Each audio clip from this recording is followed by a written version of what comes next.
Խոսափողի մոտ Աթիրա Իսրաֆիլն է, այժմ ձեր ուշադրության ենք ներկայացնում լուրեր Ադրբեջանից։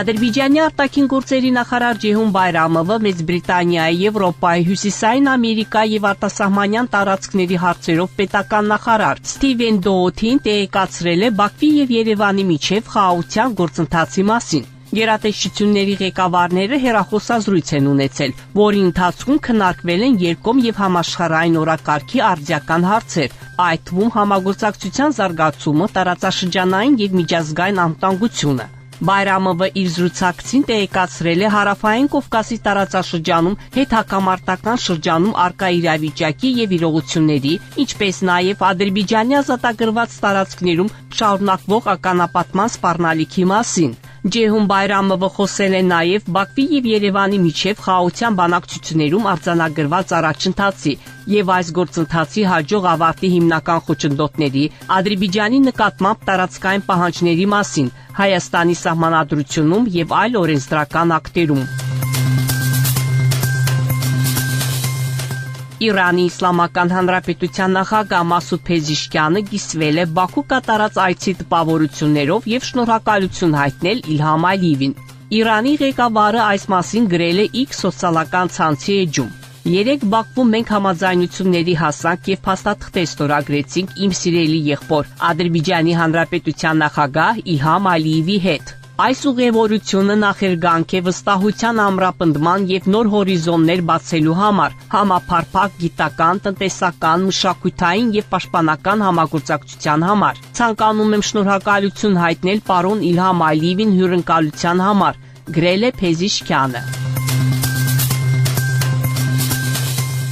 Հայաստանի քաղաքացի Ռուբեն Վարդանյանի գործով դատական նիստում, ով մեղադրվում է խոշտանգումների, վարձկանության, պատերազմի օրենքներն ու սովորույթները խախտելու, ահաբեկչության ֆինանսավորման եւ Ադրբեջանի քրեական օրենսգրքի այլ հոդվածներով ցուցմունք են տվել տուժողները։ Տուժող Նուրլան Բագիրովը պատմել է, որ ներքին գործերի նախարարության ներքին զորքերում ծառայելիս իր ծառայակիցների հետ միասին ենթարկվել են Հայաստանի զինված ուժերի եւ հայկական անօրինական զինված կազմավորումների մնացորդների հարձակմանը։ Բագիրովի խոսքով նրանց վրա կրակել են եւ նրանց վրա ձեռքը նռնակներ են նետել։ Արդյունքում Նուրլան Բագիրովի 14 զինակիցներ, ներքին զորքերի 12 եւ պաշտպանության նախարարության 2 զինծառայող զոհվել են։ Եվս մի քանի զինծառայողներ, այդ թվում Բագիրովը, վիրավորվել են։ Դատավարության ժամանակ ընթերցվել է տուժողի դատաբժշկական փորձաքննության եզրակացությունը։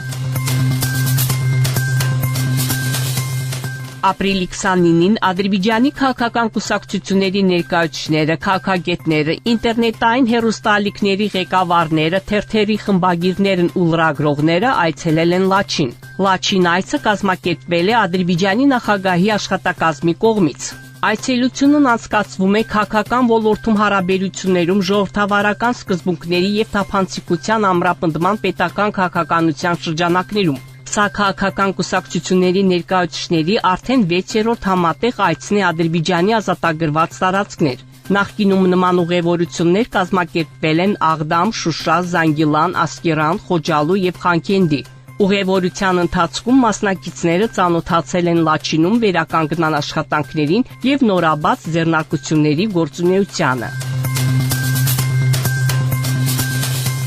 Աղդամի շրջանի Սարիջալու գյուղ է մեկնել նախկին ներքին տեղահանվածների եւս մեկ խումբ։ Այս փուլում 35 ընտանիք վերադառնում է իրենց հայրենիք։ Դրանցից 16 ընտանիք նախկինում ժամանակավորապես բնակվել է Բաքվում, 14 ընտանիք Աղդամում, 3 ընտանիք Եվլախում եւ 2 ընտանիք Աղջաբեդիում։ Այսպիսով Սարիջալի բնակիչների թիվը, ովքեր վերադարձել են իրենց հայրենի գյուղ, հասավ 767 մարդու։ Նշենք, որ ներկայումս Ղարաբաղում եւ Արևելյան Զանգեզուրում բնակվում է ավելի քան 40,000 մարդ։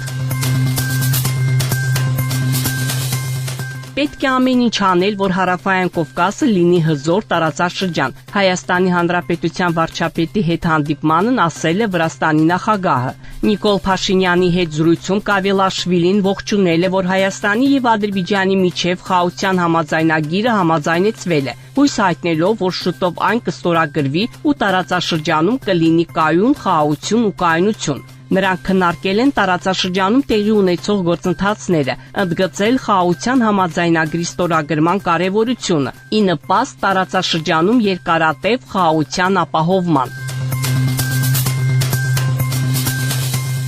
Բրիտանացի զբոսաշրջիկ Լյուկ Դեյքինը ոտքով կհասնի Վրաստան եւ Ադրբեջան, որից հետո լաստանավով կանցնի Կասպից ծովը կմեկնի Ղազախստան։ Այս մասին գրում է The Indian Express-ը։ Նշվում է, որ նա պլանավորում է Մեծ Բրիտանիայից Վիետնամ ճանապարհորդությունը կատարել առանց հովանավորի աջակցության, առանց ուղեկցող խմբի եւ առանց հասարակական տրանսպորտից օգտվելու։ Դեյքինը սկսել է իր ճանապարհորդությունը 2024 թվականի սեպտեմբերի 16-ին, որոշելով հրաժարվել բոլոր տեսակի տրանսպորտից եւ ճանապարհորդել բացառապես ոտքով։ Իր ճանապարհորդության առաջին 214 օրերի ընթացքում նա կարողացել է անցնել Եվրոպայի 2/3-ը, անցնելով Մեծ Բրիտանիայի, Ֆրանսիայի, Բելգիայի, Լյուքսեմբուրգի, Գերմանիայի, Ավստրիայի, Հունգարիայի, Սերբիայի, Բուլղարիայի, Հունաստանի եւ Թուրքիայի տարածքով։